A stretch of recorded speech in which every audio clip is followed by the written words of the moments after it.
말씀 보시겠습니다. 우리가 함께 은혜 나눌 하나님 말씀은 출애굽기 20장 13절 말씀입니다. 우리가 함께 은혜 나눌 하나님 말씀은 출애굽기 20장 13절 말씀.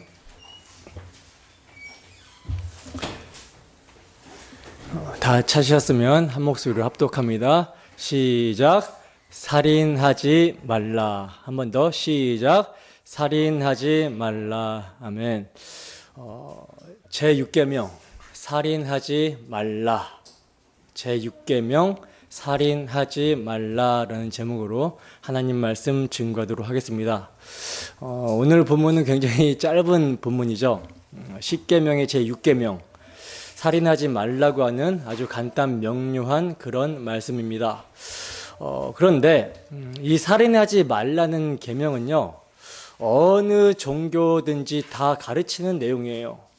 종교만이 아니라 세상의 법들도 살인하지 말라는 것을 법으로 규정합니다. 그래서 살인하지 말라는 말을 들으면 대부분의 사람들은 고개를 이렇게 끄덕끄덕 거리면서 그렇지, 사람이 살인하면 안 되지, 사람이 얼마나 존귀한 존재인데 라고 하면서 이렇게 긍정을 해요.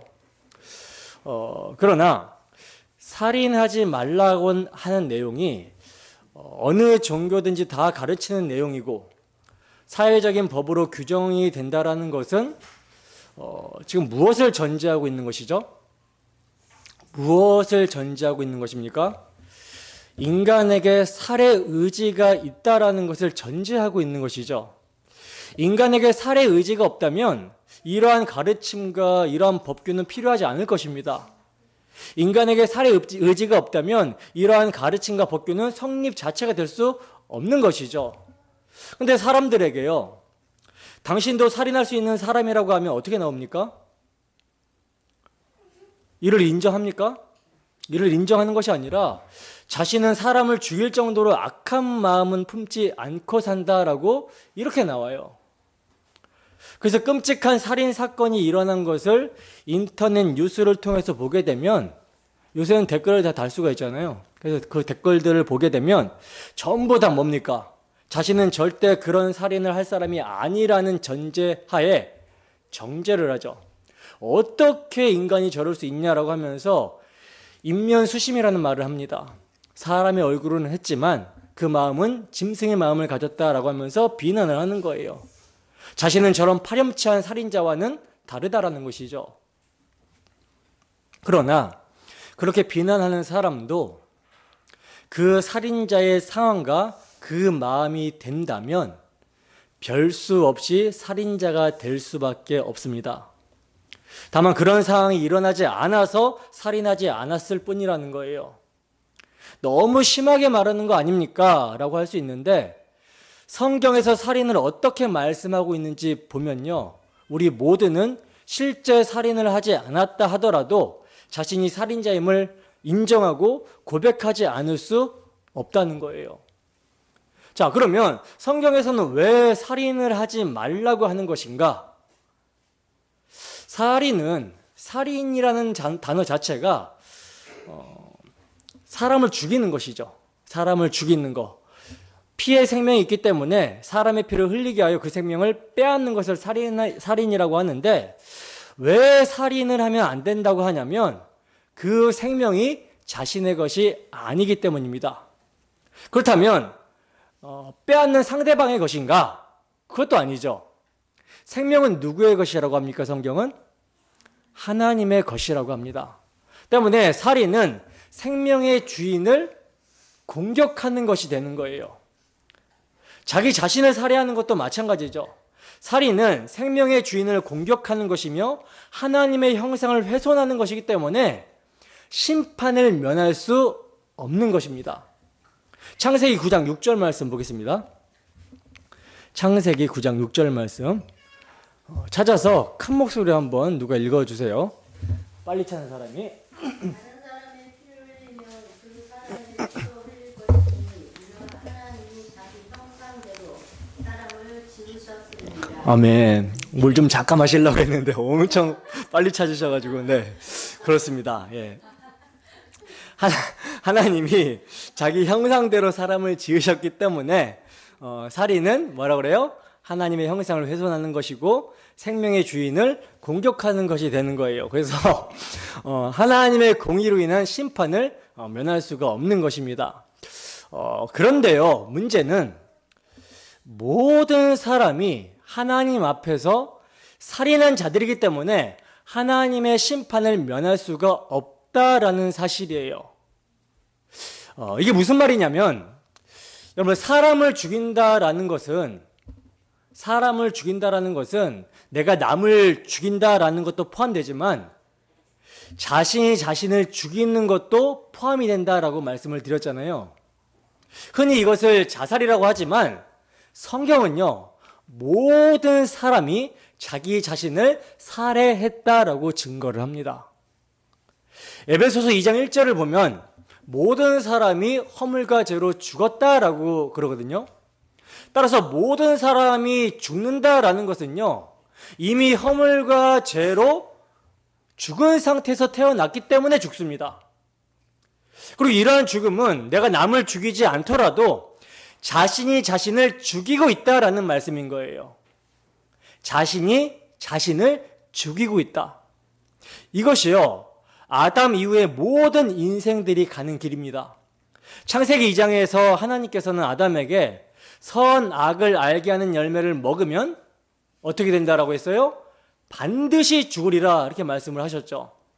근데 창세기 3장에서 뱀의 유혹으로 말미암아 인간이 하나님과 같이 되고자 하는 욕심을 품고 선악과를 따먹음으로 반역을 합니다. 하나님의 사랑의 법을 반역하는 죄를 짓게 된 거예요. 그 결과 어떻게 됩니까? 먹으면 반드시 죽으리라 하신 대로 인간이 사망 아래 거하게 된 것이죠. 그러니까 스스로 죽음을 자처한 거예요. 그리고 하나님과의 교제가 단절이 된 상태에서 너는 흙이니 흙으로 돌아가라고 하신 대로 늙고 썩어짐에 종살이하는 가운데 계속해서 뭐랍니까? 하나님께 반역함으로 스스로 살인을 하고 있는 것이 인생이라는 거예요. 인정하십니까? 선과 악의 결정은 누구만 하실 수 있죠? 하나님만 하실 수 있어요. 보시기에 좋았다거나 보시기에 좋지 않았다, 로토브, 이 결정을 하나님만 하셔야 되는 것입니다. 그런데 첫사람 아담이 유혹을 받아서 선악과를 따먹고 난 후에 그 아담 안에서 태어나는 모든 인간은요, 착각을 하면서 살게 되는 거예요. 모든 만물이 다 자기를 위해서 존재하면 선이라고 여기고 자기를 위하지 않으면 악으로 여기는 것입니다. 그러나 성경은 만물이 다 누구를 위하여 창조됐다라고 합니까? 다 예수 그리스도를 위하여 창조되었다라고 증거를 하고 있죠. 근데 아담 안에서 범죄한 인생들은 스스로를 하나님처럼 여기고 선악의 판단의 주체자로 자기가 자기 인생의 주인이 되어 반역함으로 스스로를 살해하며 살고 있는 거예요. 나는 아담이 선악과를 따먹었을 때 태어나지도 않았다, 나는 안 따먹었다 라고 하실 분이 있을지 모르겠습니다. 그러나 아담이 선악과 따먹었을 때 우리가 다 아담의 허리에 있었다고 성경은 증거하고 있어요. 지금 25인 청년이 25년 전에는 어디에 있었을까요? 성경의 표현대로 하자면 아버지의 허리에 있었다라고 합니다. 그러면 그 아버지가 55이라면 55년 전에는 그 아버지도 20대 청년의 할아버지 허리 속에 속해 있었던 거예요. 그리고 이렇게 시간을 쭉 거슬러 올라가면 우리가 전부 다 어디에 있게 됩니까? 아담의 허리 안에 있게 됩니다. 그러니까 한 사람 아담을 시간 속에서 고무줄처럼 쭉 이렇게 늘여놓은 것이라고 생각하면 하면 돼요. 쭉 당긴 고무줄을 놓아버리면 원래 자리로 돌아가는 것처럼 우리는 다 아담의 허리 안에서 나온 자들이라는 것입니다. 이것을 성경은 아담 안이라고 말씀하고 있어요. 고린도전서 15장 21절에서 22절 말씀. 고린도전서 15장 21절에서 22절 말씀.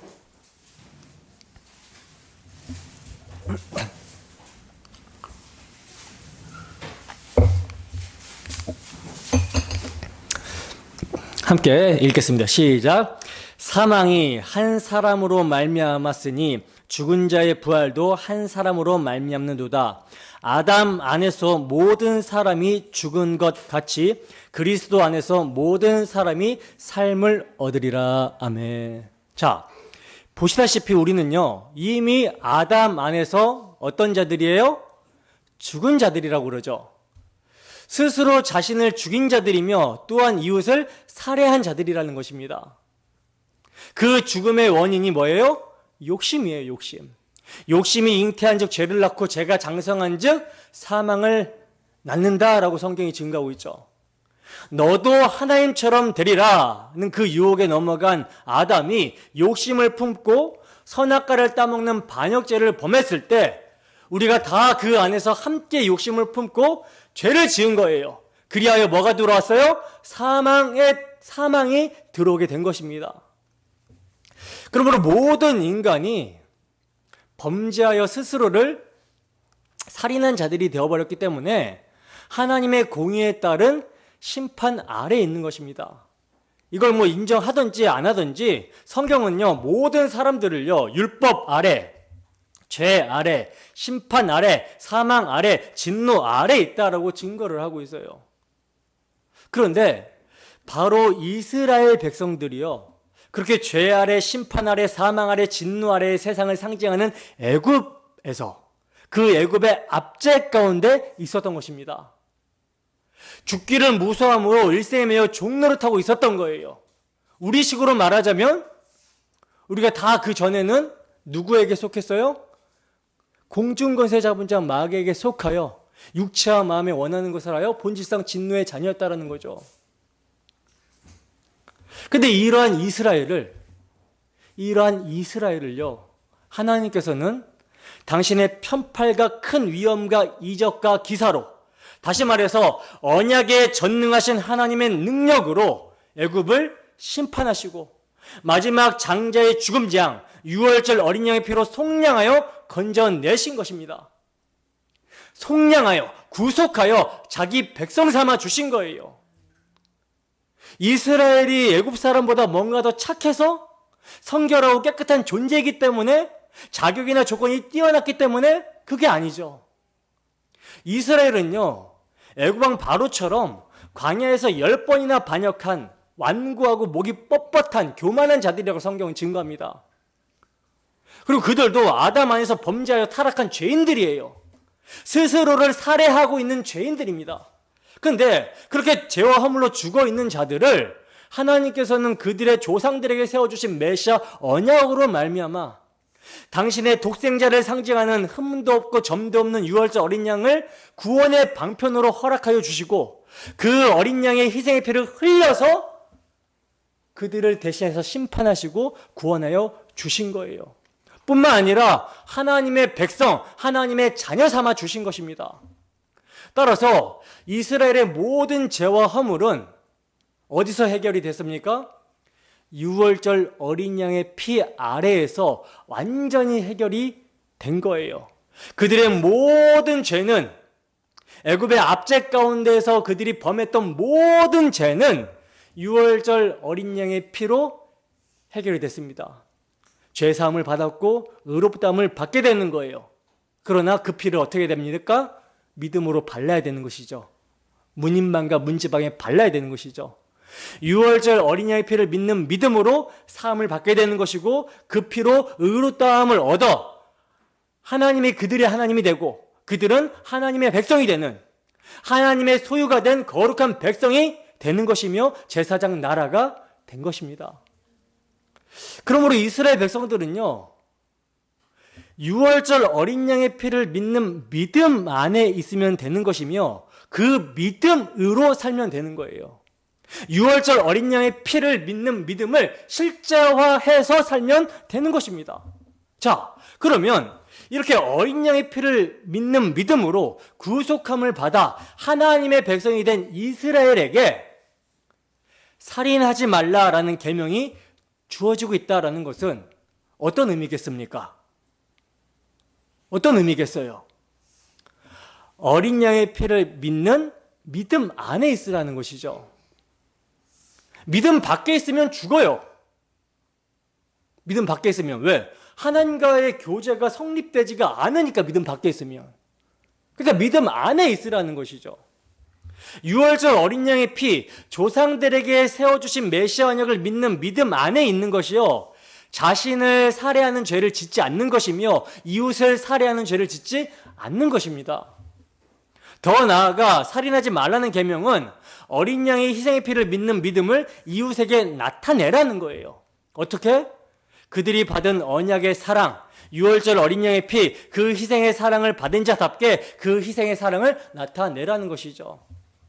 이것이 유월절 어린 양의 희생의 피로 하나님의 소유, 제사장 나라가 된 이스라엘 백성들의 합당한 삶이라는 것입니다. 그래서 살인하지 말라는 말씀은요, 세상 나라의 종교나 법이 제재하는 것과 같이 내가 내 혈기로 저 사람을 쳐서 죽였을 때 감옥 가게 될까봐 더 큰 제재와 보복을 받게 될 것이 두려워서 나를 위해 살인하지 않는 것이 아니라 하나님과 이웃을 살해할 수밖에 없는 죄와 허물로 죽은 인생을 유월절 어린 양의 피로 구원하여 자기 백성 삼아주신 하나님의 은혜와 사랑을 받은 자로서 그 은혜와 사랑을 믿는 믿음을 자신의 애굽에서의 사람은, 옛사람은 유월절 어린 양과 함께 죽었다고 여기고 자기를 부인하고 그 피로 새 생명을 얻은 자로 그 생명의 풍성함을 이웃에게 나타내며 살라는 말씀인 거예요. 그래서 레위기에서는요, 십계명에 대한 내용을 재차 설명하면서 살인하지 말라는 계명을요, 이웃을 사랑하라 하심으로 더욱 적극적인 명령을 하고 있는 것입니다. 레위기 19장 17절에서 18절 말씀 찾아서 읽어보겠습니다. 레위기 19장 17절에서 18절 말씀.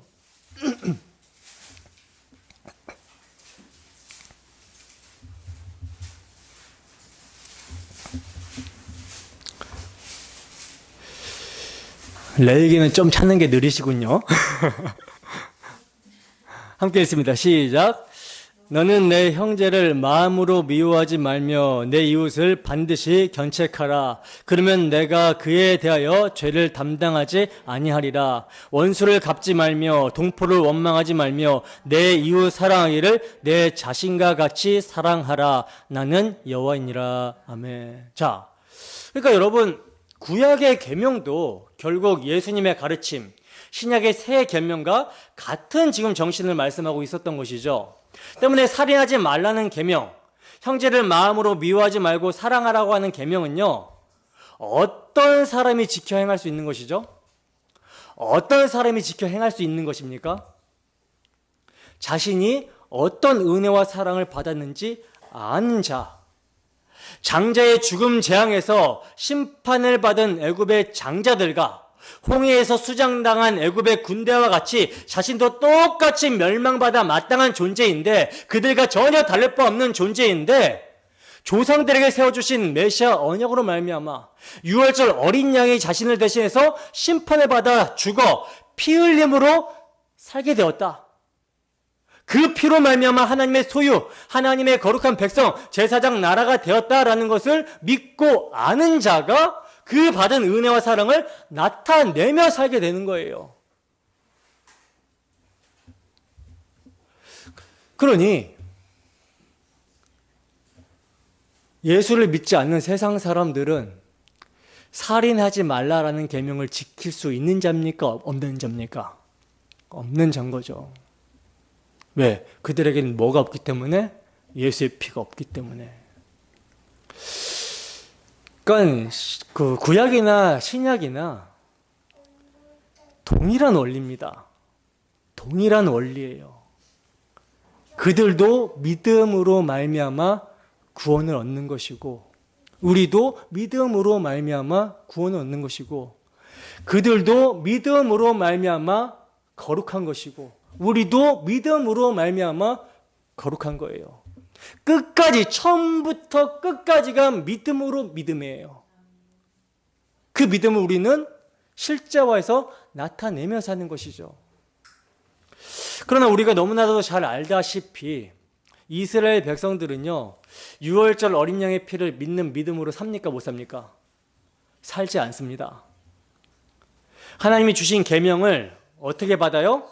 단순히 살인하지 말라는 계명을 문자적으로 보고 살인하지 않으면, 실제 살인하지 않으면 지킨 줄 알고 자기 자신의 행위를 믿고 살았던 거예요. 이러한 모습이 예수님 당시에도요, 유대인들의 모습이었습니다. 그래서 예수님께서는 산상수훈을 통해 계명의 의미를 다시 설명해 주시고 있는 거예요. 너희는 이렇게 들었을 거야, 그지? 그런데 그 계명은 본래 이런 뜻이야, 이렇게 다시 설명을 해주고 있는 것입니다. 마태복음 5장 21절에서 22절 말씀입니다. 마태복음 5장 21절에서 22절 말씀.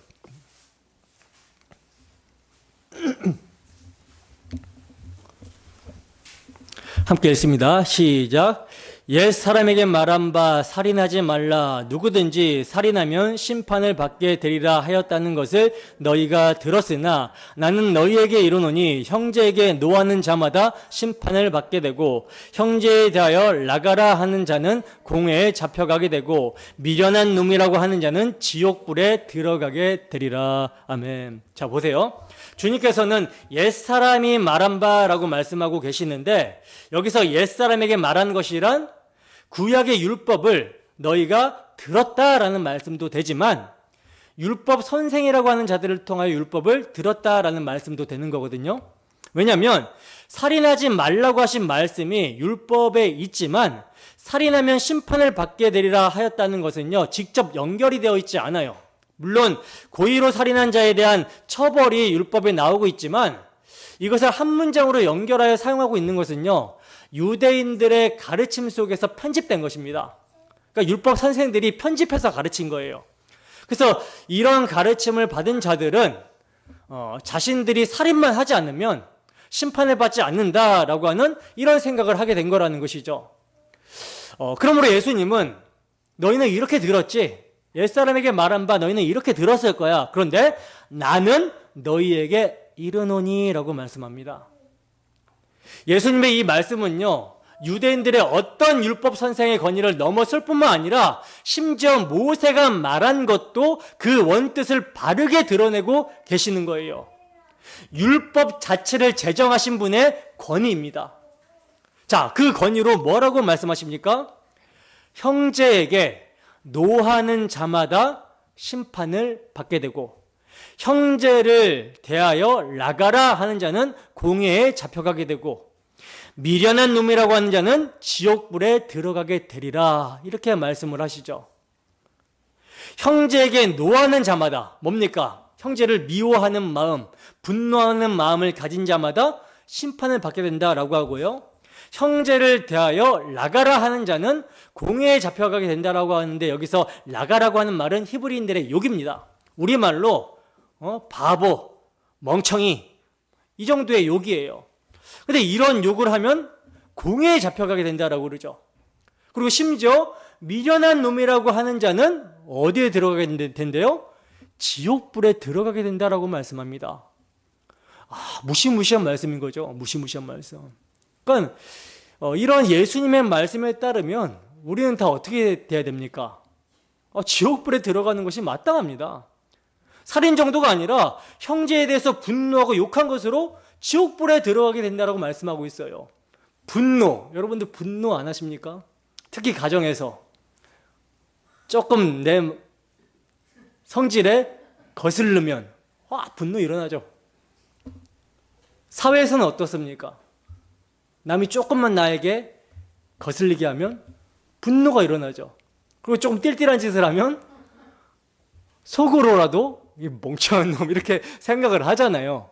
근데 어떻게 된대요? 지옥불에 들어가겠는데요. 이게 살인이라고 말씀을 하고 있어요. 자, 근데 여러분, 지금 예수님께서 이 말씀을 누구에게 하고 있는지를 잘 알아야 됩니다, 우리가. 예수님은 지금 유월절 어린 양의 피와 상관없는 이방인들에게 말씀하시고 있는 것이 아니라 유월절 어린 양의 피로 언약 백성된 자들, 그래서 율법을 받았고 하나님의 택하신 백성이라고 자부하는 유대인들에게 말씀하고 있다는 거예요. 그러면 형제에게 분노하고 욕한 것으로 심판받고 공회에 잡히고 지옥불에 들어가게 되는 것은 그들이 무엇을 믿지 않아서 그렇습니까? 무엇을 믿지 않을 때 그렇게 되는 거예요? 유월절 어린 양의 피를 믿지 않을 때 그렇게 되는 거예요. 왜? 그 피를 믿지 않을 때 하나님과 상관없는 자가 되니까. 다시 말해서 그 유월절 어린 양의 실체, 그들의 구원을 위해 희생의 피를 흘리러 오신 예수를 믿지 않아서 그렇게 되는 거예요. 그러므로 형제가 어떤 형제인지를 알아야 되는 것입니다. 1차적으로는 예수 그리스도고, 그리고 그 예수 그리스도의 피로 속량함을 받은 형제예요. 성경에서 형제에게 노하여 살인이 일어난 사건이 언제 일어났는지를 좀 보겠습니다. 창세기 4장 1절에서 8절 말씀입니다. 창세기 4장 1절에서 8절 말씀.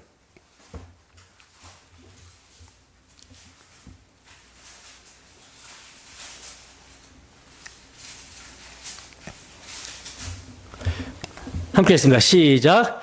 아담이 그의 아내 하와 동침하매 하와가 임신하여 가인을 낳고 이르되 내가 여호와로 말미암아 득남하였다 하니라.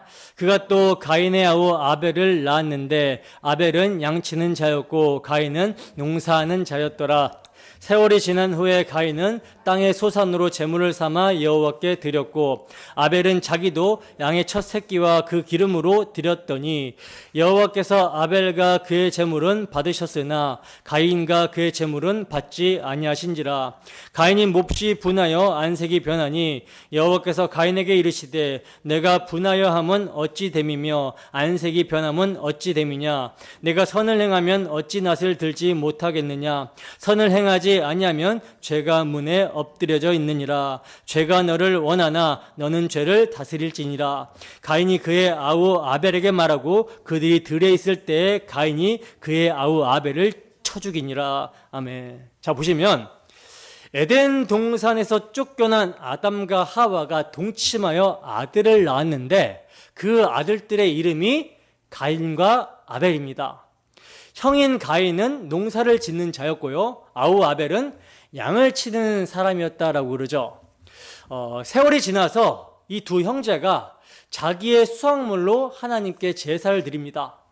그래서 가인은 땅의 소산으로 제물을 삼아 여호와께 드렸고 아벨은 양의 첫 새끼와 그 기름으로 드렸는데 하나님이 아벨과 그의 제물은 받으셨으나 가인과 그의 제물은 받지 않았다라고 말씀을 하고 있어요.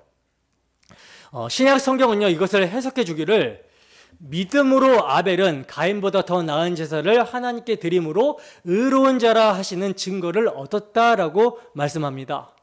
자, 그렇다면 아벨이 무엇을 믿음으로 양의 첫 새끼와 기름을 드린 걸까요?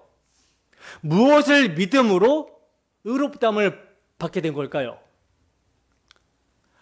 아담과 하와로부터 전해 들은 원복음, 여자의 후손으로 오실 자가 나의 죄를 대신하여 희생의 피를 흘려주실 것을 믿음으로 양의 첫 새끼와 기름을 드린 거예요. 그러나 가인은 그 믿음이 아니라 자신의 노력과 공로를 가지고 하나님 앞에 나아간 것이죠. 여러분, 아담과 하와의 범죄로 말미암아 이미 땅이 저주를 받았습니다. 저주를 받은 땅에서 나온 것을 하나님께서 받아주실 리가 없어요. 저주의 땅에서 저주받은 자들이 섬기는 것을 하나님은 받지 않으십니다. 그런데 하나님 편에서 당신이 받아주실 길을 계시해 주셨죠. 그게 뭡니까? 그게 여자의 후손으로 오실 그리스도께서 자신을 대신하여 희생하여 주실 것을 믿는 믿음입니다. 이것을 아담과 하와에게 원복음으로 선포하시고 내가 하리니 내가 너로 여자와 원수가 되게 하고 여자의 후손도 뱀의 후손과 원수가 되게 하리니 여자의 후손은 뱀의 머리를 밟을 것이고 뱀은 여자의 발뒤꿈치를 상하게 할 것이다. 이것을 선포하시고 아담과 하와가 자기의 그 부끄러움을 무화과 나무 잎으로 가린 것을 벗겨내시고 처음으로 짐승을 죽입니다. 죽음이 일어나요. 그래서 양을 잡아서 하나님께서 그 배를 갈라 가죽을 벗기시고 입혀주셨던 거예요. 이것을 통해서 계시를 하셨던 것입니다. 여제 후손으로 오실 분이 어떻게 승리하실 것인지, 어떻게 너의 죄를 덮어주실 것인지를 계시를 하셨던 거예요. 근데 가인은 그의 부모 아담과 하와로부터 이 이야기를 계속 들었을 텐데 이 들은 말씀을 믿음으로 화했어요? 못화했어요? 화하지 못한 거예요. 믿지 않았던 것입니다. 원복음을 믿지 않았던 거예요. 자, 그러므로 믿음이 아닌 자기 행위를 의지하여 하나님께 나아갔던 것이죠. 그러나 그 결과 하나님께 연락되지 않았습니다. 자, 그렇다면 믿음이 아닌 자기 행위를 의지한 가인이 분노한 이유가 무엇입니까? 분노한 이유가 뭐예요? 왜 나의 재물을 받아주지 않고 아벨의 것만 받아주는가에 대한 분노입니다. 분노하여 안색이 변한 가인을 향하여 하나님께서 말씀하십니다. 내가 선을 행하면 어찌 얼굴을 들지 못하겠느냐? 여러분, 지금 가인의 악이 무엇입니까? 왜 나의 제사는 받지 않고 아우 아벨의 제사는 받느냐에 대한 분노죠. 분노. 이것이 바로 선악과를 따먹은 이후의 인생들의 모습이에요. 나의 정성과 나의 예물을 받지 않음에 대한 분노가 일어나는 것은요, 선악의 주체가 되어 있다라고 하는 증거입니다. 이것이 죄가 그를 장악하고 있는 모습이라는 것이죠. 그래서 죄가 엎드려져 있다고 하나님께서 경고를 하셨지만 가인의 그 분노는 결국 아벨을 돌로 쳐서 죽여버립니다. 누구를 향한 분노일까요? 하나님을 향한 분노인 것이죠. 근데 분노가 일어났는데 왜 동생을 죽여버린 것입니까? 하나님을 죽일 수 있는 힘이 없기 때문에. 그래서 하나님이 기뻐하시는 자, 하나님이 받아주신 자를 죽이는 것으로 분노를 표출한 거예요. 이 아벨은 장차 여자의 후손으로 오실 자 그리스도에 대한 표상입니다. 예표예요. 따라서 가인은 하나님의 사랑받은 자 그리스도에 대해서 분노를 한 것입니다. 또 형제를 미워해서 살해하고자 했던 사건이 창세기 37장에 나오는데 어떤 내용이냐면요, 야곱이 노년에 사랑하는 라헬로부터 요셉을 얻었습니다. 요셉은 우리가 잘 알다시피 누구에 대한 예표죠? 예수 그리스도에 대한 예표죠. 예표적 인물이죠. 야곱이 이 요셉을 얻고 나서 얼마나 기뻤는지 다른 형들과 달리 채색 옷을 입혔다라고 그래요. 채색 옷. 형들의 기분이 좋았겠습니까? 근데 이 미워하는 마음에 요셉이 더 불을 지릅니다. 형들의 잘못을 아버지께 고발한 거예요.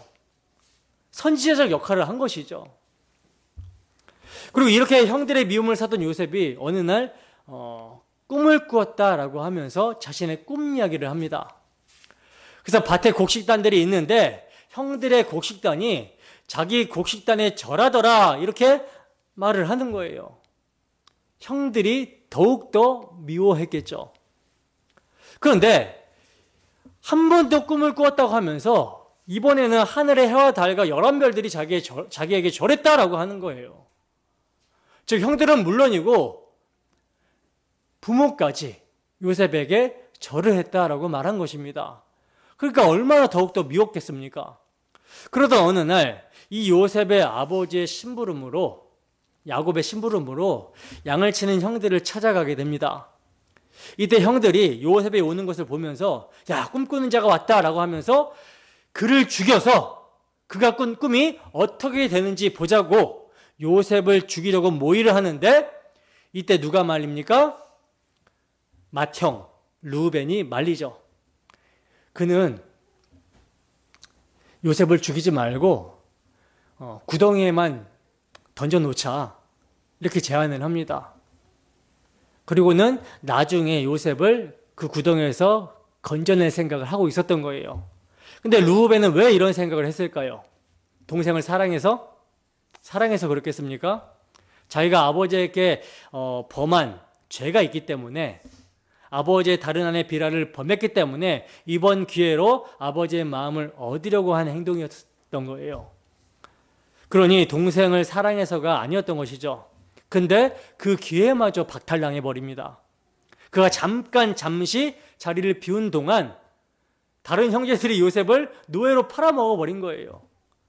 여러분, 형들이 지금 누구를 박해하고 누구를 죽이려고 한 것입니까? 형들을 살리기 위해 언약을 받은 요셉을 미워하여 죽이려고 한 것이죠.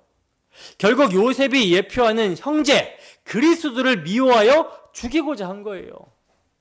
여러분, 가인도 그렇고 요셉의 형들도 그렇고 왜 분노하여 자기 형제를 죽이려고 합니까? 처음부터 살인한 자 마귀에게 속아서 죽이고자 하는 거예요. 여자의 후손으로 오실 그리스도를 의지하지 않고 믿지 않는 자신의 행위는 악하고 믿는 아우의 행위는 의롭기 때문이라고 성경은 증거합니다. 그러니까 하나님께 사랑받는 자들을 다 죽이고자 하는 거예요. 그리스도의 영이 임하여 그리스도를 믿는 자, 메시아 언약을 바라보고 믿는 자, 그들을 다 죽이고자 하는 것입니다. 그래서 예수님이 말씀하시는데 의인 아벨부터 시작해서 예수님 당시에 그 사가랴가 흘린 피까지 그 너희 흘린 피가 다 너희에게로 돌아가기라, 이 세대에게로 돌아가리라, 이렇게 말씀하시죠. 하나님께 사랑받는 자들을 다 죽이고자 하는 거예요. 어느 방향으로 흐르는지 감이 좀 잡히십니까? 이게 여러분 구약의 역사입니다. 그러므로 주님께서는 살인하는 정도가 아니라 마음으로 미워해도 분노해도 욕을 해도 지옥 간다라고 하시는 거예요. 주님은 율법을 지키며 율법에 이르는 흠이 없다라고 자부하는 유대인들의 위선과 외식을 폭로하시며 그들의 죄가 얼마나 비참한지를 깨닫고 유월절 어린 양을 믿어라, 유월절 어린 양의 실체로 내가 왔지 않느냐, 나를 믿어라, 나에게 피해라 하시는 것입니다. 여러분, 주님의 말씀대로라면요, 이 세상에서 살인하지 않을 사람은 없는 거예요. 지금까지 우리가 얼마나 많은 욕을 했습니까? 겉으로는 안 해도 속으로는 얼마나 많이 분노했습니까? 심지어는 좋은 말도 많이 하잖아요? 분노합니다. 꼰대라고 하면서. 왜 나는 사랑받지 못하고 다른 사람이 사랑받느냐 하는 마음이 마음에서 일어나는 분노입니다. 나는 택함을 입지 못하고 다른 사람은 택함을 받았느냐라고 하는 분노가 일어납니다. 나는 왜 가난한 집에서 태어나고 어떤 사람은 부유한 집에서 태어나느냐라고 하는 분노입니다. 왜 똑같이 입사했는데 어떤 사람은 빨리 승진하고 나는 승진하지 못하는가라고 하는 분노입니다. 왜 똑같이 교회를 개척했는데 저 교회는 부흥하고 우리 교회는 왜 이러냐라고 하는 분노입니다. 이 분노들이 사회적으로 표출이 되면 살인범이 되는 것이고, 그 정도가 약하면 그냥 자신을 학대하면서, 자기 자신을 스스로 학대하면서 술을 마시고 길거리에 세워진 강구판을 그냥 발로 걷어차든지 골목에서 고성방가를 지르든지 하는 것으로 나타나는 거예요. 주님은요, 살인의 근원인 죄를 폭로하고 있는 것입니다. 사람의 부패한 죄된 마음에서 나오는 분노와 미움과 시기심이 살인이라는 거예요. 어디에 갈 살인? 심판을 받아서 지옥불에 들어갈 살인. 근데 이 분노가 여러분 누구에 대한 분노입니까? 사람이 느끼든 못 느끼든 상관없이요, 사람이 분노하는 감정이 표출이 되는 것은 다 하나님께 대한 분노입니다. 왜냐하면 모든 환경과 상황을 주관하시고 허락하시는 분이 하나님이신데, 하나님의 주관이 마음에 들지 않음에 대한 반역의 결과가 시기와 질투와 원한과 분노이고, 이것이 살인으로 나타나게 되는 거예요. 그러니 우리는 다 살인한 자로서 지옥불에 들어가도 할 말이 없는 그런 자들인 것이죠. 이 말씀에 아멘이 되십니까? 참으로 아멘이 되십니까? 진짜 아멘 되세요? 그렇다면 이게 바로 은혜 입은 증거예요. 이 말씀에 아멘이 돼서 내 진짜 큰일 났다, 내가 진짜 살인자구나. 내가 하나님을 살해한 자고 내가 이웃을 살해한 자구나. 심판밖에는 나에게 없구나. 큰일 났다. 율법에 의해 자신이 정죄당해 마땅함을 알게 된 자가 바로 심령이 가난하고 이로 말미암아 마음을 찢고 애통하는 자가 복 있는 자인 거예요. 바로 이때 뭐가 보이기 시작합니까? 이때 뭐가 보이기 시작하죠? 내가 정말 이웃에게 분노하는 자고 살인하는 자다라고 인정이 된 자에게 있어서 그래서 정말 큰일 났다. 오라 나는 공고한 자로다. 누가 이 사망의 몸에서 나를 건져내랴 하는 자에게 뭐가 보이기 시작합니까? 6월절 어린 양의 피가 보이는 것이죠. 그 피가 아니면 소망이 없는 거예요. 근데 예수님의 말씀에 가난하고 애통한 심령으로 6월절 어린 양의 실체로 오신 예수님에게 소망을 두는 것이 아니라 예수님 당시에 예수님의 이 말씀을 심히 불편하게 여겼던 부류가 있습니다. 그들이 누굽니까? 서기관들과 바리새인들이죠. 이들의 행위는요, 사실 인간이 할 수 있는 최고의 행위라고 할 수 있을 정도의 의로운 행위였어요. 근데 예수님이 겉으로 나타난 행위뿐만 아니라 마음의 속까지도 들춰내면서 그 마음의 속까지도 하나님의 심판대에 서게 된다는 것을 말씀하시자 분노가 일어나기 시작했던 것입니다.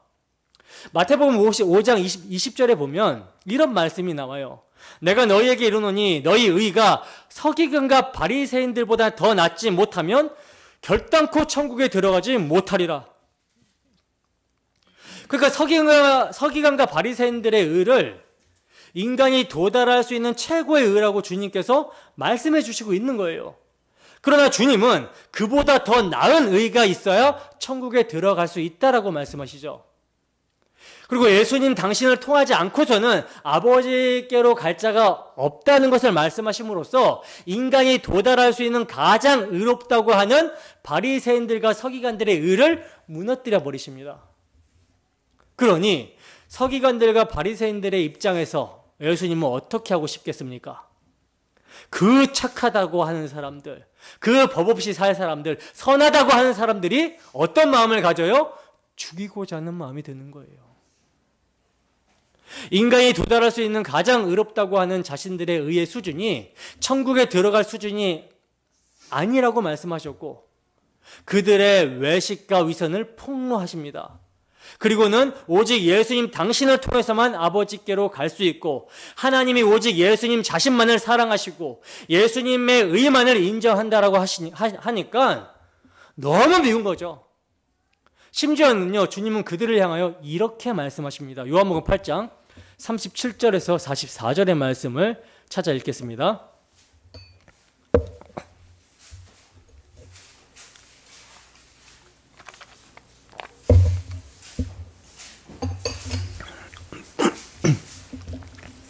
요한복음 8장 37절에서 44절. 자, 함께 했습니다. 시작. 나도 너희가 아브라함의 자손인 줄 아노라. 그러나 내 말이 너희 안에 있을 곳이 없으므로 나를 죽이려 하는도다. 나는 내 아버지에게서 본 것을 말하고 너희는 너희 아비에게서 들은 것을 행하느니라. 대답하여 이르되 우리 아버지는 아브라함이라 하니 예수께서 이르시되 너희가 아브라함의 자손이면 아브라함이 행한 일들을 할 것이거늘 지금 하나님께 들은 진리를 너희에게 말한 사람인 나를 죽이려 하는도다. 아브라함은 이렇게 하지 아니하였느니라. 너희는 너희 아비가 행한 일들을 하는도다. 대답하되 우리가 음란한 데서 나지 아니하였고 아버지는 한 분뿐이시니 곧 하나님이시로다.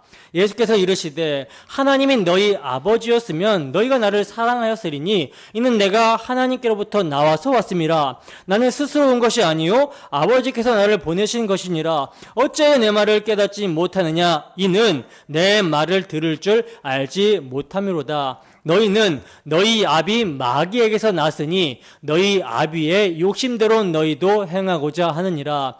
그는 처음부터 살인한 자요 진리가 그 속에 없으므로 진리에 서지 못하고 거짓을 말할 때마다 제 것으로 말하나니 이는 그가 거짓말장이요 거짓의 아비가 되었습니다. 아멘. 자, 보세요. 지금 주님은요, 너희는 혈통적인 아브라함의 후손이며 율법을 지킨다고 하는 자들이지만 예수님 당신의 말씀, 곧 하나님의 말씀이 그 안에 없기 때문에 당신의 말씀을 들을 수 없다라고 하시면서 이것이 바로 마귀에게서 난 증거라고 말씀하고 있어요. 마귀의 욕심이 곧 하나님처럼 되려고 하는 것이며 이것은 처음부터 살인한 자라고 합니다. 그러면 이 살인이 여러분 어떤 것입니까? 진리가 그 안에 없기 때문에 거짓을 말할 때마다 자기의 것으로 말하는 것, 곧 거짓말하는 것이 살인이었던 거예요. 이 거짓말은요, 단순히 세상의 거짓말을 말하는 것이 아닙니다. 선악과의 유혹이 거짓말이며 이것이 곧 살인으로 연결이 되는 거예요. 선악과의 유혹을 통해서 거짓을 말했을 때 아담과 하와가 이것을 따먹음으로 말미암아 하나님과의 관계가 끊어지죠. 죽게 되어버렸어요. 영원히 죽음에 처하게 되어버렸습니다. 이게 살인이라는 거예요. 그래서 여러분, 선악과를 따먹은 자들은요, 자신의 행위의 가치를 믿지 값없이 거저주시는 은혜를 믿지 않는다라는 것입니다. 이것이 바로 처음부터 살인한 자가 아비가 되어 있다라고 하는 증거예요. 그러므로 살인이란 진리를 말하지 못하고 거짓을 말하는 것이 살인하는 것입니다. 근데 여러분들이 율법을 열심히 지키는 유대인들이라고 생각하고 이 말씀을 들어보세요. 그러면 지금 예수님은요, 돌에 맞아 죽을 짓을 하고 있는 것입니다.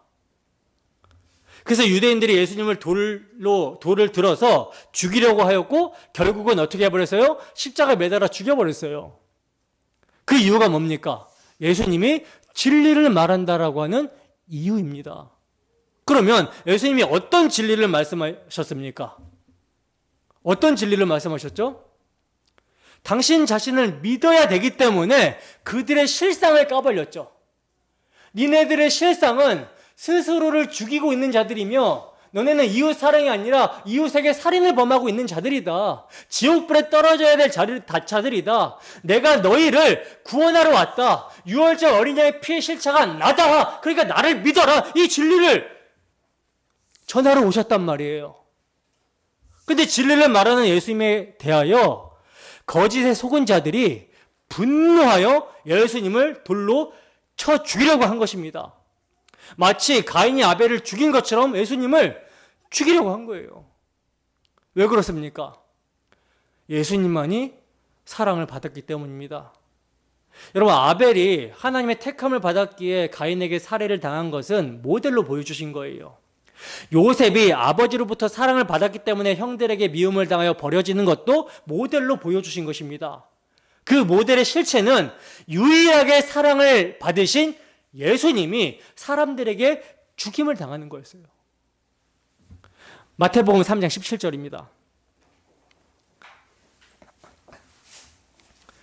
마태복음 3장 17절. 함께 읽습니다. 시작. 하늘로부터 소리가 있어 말씀하시되 이는 내 사랑하는 아들이요 내 기뻐하는 자라 하시니라. 아멘. 예수님이 공생애를 시작할 때 요한으로부터 회개의 세례를 받으시죠.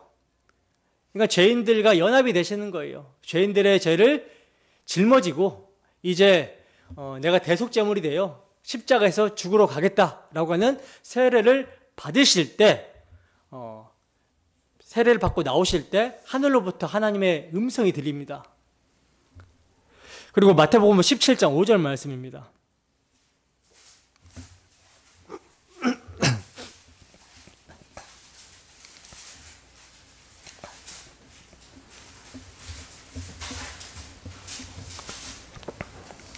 자, 함께 읽습니다. 시작.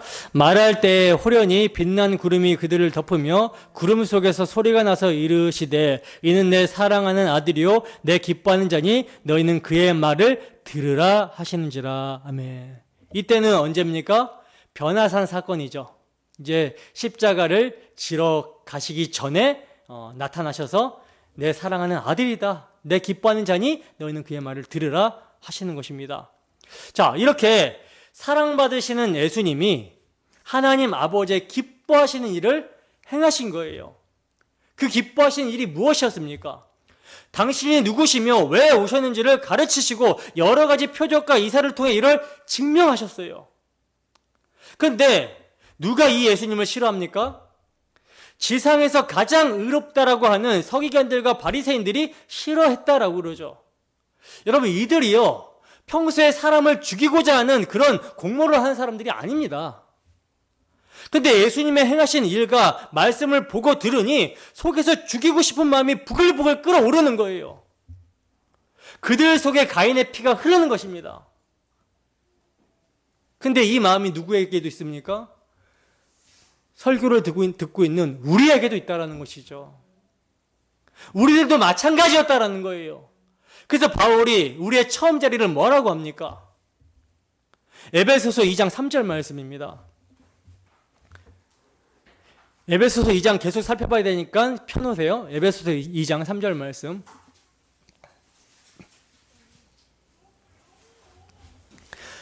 자, 함께 읽습니다. 시작. 전에는 우리도 다 그 가운데서 우리 육체의 욕심을 따라 지내며 육체와 마음에 원하는 것을 하여 다른 이들과 같이 본질상 진노의 자녀이었더니. 아멘. 보세요. 보시다시피 우리의 처음 자리를 뭐라고 하고 있어요, 사도 바울이? 본질상 진노의 자녀였다라고 그러죠. 그러니까 십자가 사건은요, 단순히 한 인간을 살해한 것이 아닙니다. 하나님의 아들을 살해해버린 현장이었어요. 하나님의 친아들이란 하나님과 동등하신 분이십니다. 그러니까 인간이 하나님을 살해한 사건이 바로 십자가 사건이라는 거죠. 그러면 여기에 공모한 자들이 누굽니까? 공모한 자들이 누구예요? 아담 안에서 태어나는 모든 인류라는 거예요. 우리가 평소에 이웃을 향해 분노하고 욕하고 미워하는 것이 다 하나님의 형상이며 하나님의 사랑받는 자 예수 그리스도를 살인할 잠재력을 가졌다라고 하는 증거가 되는 것입니다. 그런데 이러한 살인 죄인을 하나님이 어떻게 하셨다라고 합니까? 4절에서 6절 말씀 보세요. 함께 읽습니다. 시작.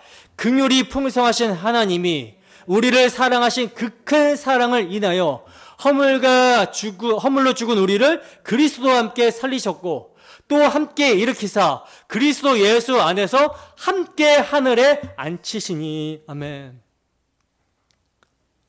이러한 살인죄인을 하나님이 어떻게 하셨다라고 합니까? 당신의 하나밖에 없는 독생자 예수 그리스도를 우리의 죄를 위한 화목제물로 십자가에 세우시고 그 십자가의 대속으로 우리의 죄를 사하여 주셨고 사하여 주셨을 뿐만 아니라 함께 일으키사 함께 하늘에 앉히셨다라고 말씀하고 있어요. 함께, 연합입니다. 연합. 그리스도와 같이 대해주셨다라는 것입니다. 왜 이런 은혜를 베푸셨습니까? 2장 7절 말씀입니다. 함께 했습니다. 시작. 이는 그리스도 예수 안에서 우리에게 자비하심으로써 그 은혜의 지극히 풍성함을 오는 여러 세대에 나타내려 하심이라. 아멘. 하나님의 자비하심을 그리스도의 십자가를 통해 우리에게 알게 하시고 그 은혜를 감사하며 우리뿐만 아니라 여러 세대에 전해주게 하기 위해서라고 말씀하고 있어요. 그래야 온 세상이 여호와의 영광을 찬송하게 하기 위함이다라고 말씀합니다. 이것은요, 이스라엘을 유월절 어린 양의 피로 구속하여서 자기 백성 삼으신 목적과 같은 것이죠. 그들을 하나님의 소유, 거룩한 백성, 제사장 나라로 삼으신 것은요, 유월절 어린 양의 피를 믿는 그들의 믿음을 열방 가운데 나타내기 위해서예요. 그래야 모든 족속이 아브라함의 씨로 오실 그리스도, 여자의 후손으로 오실 예수 그리스도를 통해서 복을 받게 하시기 위해서였습니다. 그러나 이스라엘 백성들은 믿음으로 살지 않았고 자기 행위를 의지하다가 어떻게 됐어요? 망했습니다. 나라가 완전히 망했어요. 근데 그럼에도 언약에 신실하신 하나님은 약속하신 대로 때가 찬 경륜 가운데 그리스도를 그의 아들 예수 그리스도를 이 땅 가운데 보내주셨고 그 아들에게 택하신 모든 백성들의 죄짐을 짊어지게 하시고 그로 하여금 택하신 자들의 죄로 말미암는 수고와 슬픔과 질고와 아픔을 동정하게 하시며 그들의 죄짐을 짊어지고 십자가에서 피 흘리게 하심으로 화목제물로 피 흘리게 하심으로 우리를 향한 사랑이 무엇인지 아버지의 마음이 무엇인지를 확증하여 보여주셨습니다. 그리고 이제 성령을 보내심으로 십자가에서 그리스도께서 이루신 일을 우리 자신에게 일어난 일로 믿고 알게 하시고 또 그 마음에 성령으로 말미암아 그리스도의 사랑을 부어주심으로 원수인 우리, 죄인인 우리를 친구요 형제로 여겨주시고 십자가에 대속하여 주신 예수 그리스도의 마음을 가진 자 되게 하신 거예요. 그러므로 이런 은혜가 임한 자들은요, 자신들의 죄를 알고 스스로는 살인죄를 벗어날 수 없는 하나님께 반역한 자라는 것을 인정하게 되는 것입니다. 그리하여 나는 그를 미워하여 살해하였는데 그분은 나를 사랑하여 용서하여 주셨다라고 하는 그 복음의 빚진 자 되어 그 주의 사랑에 강건하심으로 말미암아 주의 사랑에 매이는 거예요. 매여서 살게 되는 것입니다. 그래서 늘 성령 안에서 은혜를 구하며 자신을 십자가 앞에 세우고 그 구원의 감격 속에서 더 이상 하나님께 반역하는 살인죄를, 분노를 범하지 않게 되는 거예요. 가령 그러한 분노가 올라올 때에도 이 분노가 누구 앞에서 행한 것인지를 알게 되며 이를 회개하고 이러한 옛사람은 그리스도와 함께 죽었다 여기며 몸의 사욕에 순종하지 않고 자신의 몸을 의의 병기로 드리는 삶을 사는 것입니다. 중요한 원리예요. 이 원리가 굉장히 중요한 원리예요. 여러분들이 늘 기억해야 되고 잊지 않아야 되는 원리가 이 원리입니다. 우리의 옛사람은, 정가욕 탐심은, 육의 소욕은 누구와 함께 죽었다고 여기라고요? 그리스도와 함께 죽었다고 여기고 몸의 사욕에 순종하지 않고 자신의 몸을 의의 병기로 드리라는 것입니다. 드리는 삶을 사는 것입니다. 그리고 계속해서 뭐 해야 되는 것입니까? 복음을 주신 하나님을 신뢰하는 거예요. 내 행위로 최선을 다하는 삶이 아니라 내 행위로는 숟가락 하나 들 수 있는, 하나님의 은혜가 아니면 숟가락 하나 들 수 있는 힘이 없음을 고백하면서 전적으로 자신을 맡겨서 순종하는 것입니다. 복음을 주신 하나님을 신뢰하는 거예요.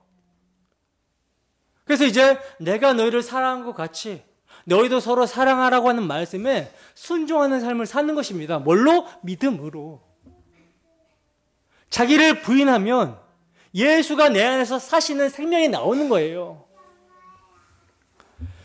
그 사랑이 여러분, 복음 전파와 그리스도를 본받는 삶을 통해 나타나게 되는 것입니다. 요한일서 3장 14절에서 16절 말씀입니다.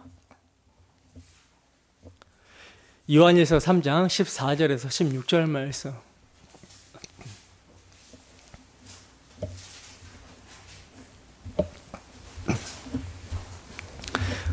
함께 읽습니다. 시작.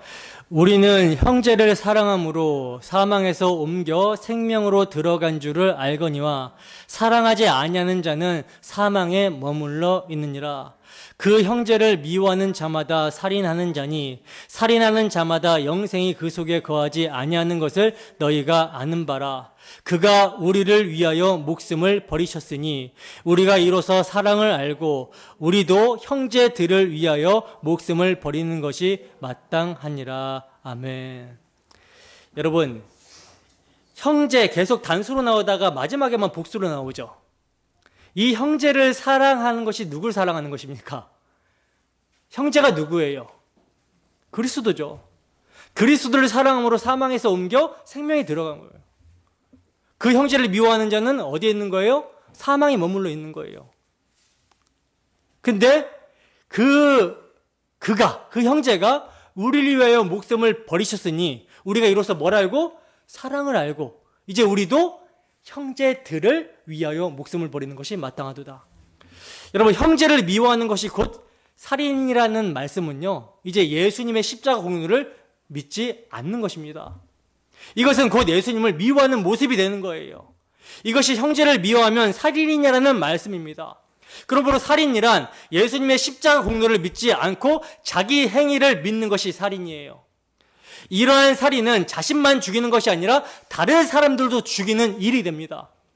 그러므로 예수 그리스도의 십자가 복음을 바르게 알고 믿고 전하는 것이 이웃을 사랑하는 거예요.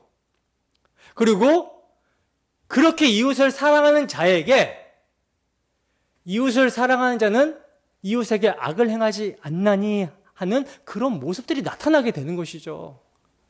조문을 하나하나 지켜서가 아니라 내가 어떤 죄인지를 깨닫고 어떤 사랑을 받았는지를 깨닫는 자에게 있어서, 사랑을 알고 믿게 된 자에게 있어서 뭐가 나요? 사랑은 이웃에게 악을 행하지 아니하나니라고 하는 그런 조문들이 우리의 삶에서 실제로 나타나게 되는 거예요. 보시면 한 남편인 그리스도를 향하는 마음을 빼앗는 다른 예수, 다른 영, 다른 복음을 전하는 것이 뭐예요? 사람의 영혼을 죽이는 일이라고 말씀하고 있어요. 근데 사람들이 다른 복음을 잘 받아들이는 것은요, 뱀이 하와를 미혹하듯이 미혹하기 때문이라고 그러죠. 이런 미혹이란 예수님의 십자가를 헛되이 하려는 시도입니다. 그러므로 복음이신 예수님을 미워하는 것이 형제를 미워하는 것이며 이것이 곧 살인이라는 말씀입니다. 예수 그리스도만이 생명이신데 이 생명을 믿지 않고 거부하는 것이 살인이고, 이 생명을 전하지 않는 것이 형제를 미워하는 것이고 죽이는 것이 되는 거예요. 이해가 되십니까? 이 말씀이 이해가 되십니까? 여러분, 예수 밖에는요, 살인을 논할 필요가 없어요. 왜? 이미 그냥 다 죄화물로 죽어 있는 자들이고 스스로 자신을 살해하고 있는 자들이며, 그리고 분노하고 화를 내고 있고 이웃을 사랑하지 못하는 자들이기 때문에 지옥불에 떨어질 자들입니다. 근데 그런 영혼을 살리기 위해서 하나님이 복음을 주셨잖아요. 근데 이 복음 안에 있지 않으면 이게 살인인 거고, 이 복음을 전해주지 않는 것이 이웃을 사랑하지 않는 모습인 것입니다. 이웃을 살해하는 모습이라는 거예요. 그리고 이웃을 사랑함으로 복음을 전해주는 자는, 사랑은 이웃에게 악을 행하지 않기 때문에 나에게 있어서 이웃을 사랑하는 모습이 나타나는 거예요, 행위로도. 자, 그러면 이렇게 형제를 사랑함으로 예수 그리스도의 십자가의 복음을 전하게 될 때 어떤 일이 일어나게 될까요? 우리가 형제를 사랑함으로 이웃에게, 불신자들에게 복음을 전할 때 어떤 일이 일어나게 되겠습니까? 두 가지 반응 중에 하나가 일어나겠죠. 자기 의를 버리고 예수를 믿던지, 아니면 살해하고자 하는 충동이 불일 듯이 일어나서 그리스도는 눈에 보이지 않으니 그 분노를 복음을 전하는 자들에게 표출하든지, 둘 중에 하나밖에 없습니다. 그러므로 복음을 전하게 되면 고난은 필연적일 수밖에 없는 거예요. 그러나 그 고난이 우리 주 예수 그리스도의 십자가 대속의 복음을 믿음으로 육계명을 지킨 자가 된 교회의 교회됨의 증거이기 때문에 이런 일이 있을 때는 어떻게 됩니까? 기뻐야 되는 거죠. 기뻐하시기 바랍니다. 여러분, 살인하지 말라라고 하는 6번째 계명은 우리가 바로 하나님의 아들을 살인한 자들이며 그 살인죄를 십자가 대속으로 사해 주신 하나님의 사랑과 은혜를 알고 이제 살인, 분노, 미움을 그치라는 것을 말씀하고 있는 거예요. 그리고 이웃을 사랑하라는 것을 말씀합니다. 십자가 사랑으로 서로 사랑하라는 것을 말씀합니다. 그리고 그 사랑을 믿는 믿음이 십자가 대속의 사랑을 전파하고 삶으로 실현하는 것으로 나타나게 되는 거예요. 그럴 때 교회에게는 당연히 복음을 전하게 되면 교회에게는 살해당하는 고난이 찾아오게 되지만 우리의 생명이 그리스도 안에 감추어졌다라는 것과 하나님 우편에 있다라는 것을 기억하며 믿음의 싸움에서 승리해야 되는 것이죠. 자, 어떻게 복음을 들음으로 우리 주 예수 그리스도의 십자가 대속이 성취한 계명이 마음의 사랑으로 충만해지셨습니까? 성령의 소욕이 불일 듯이 일어나고 있습니까?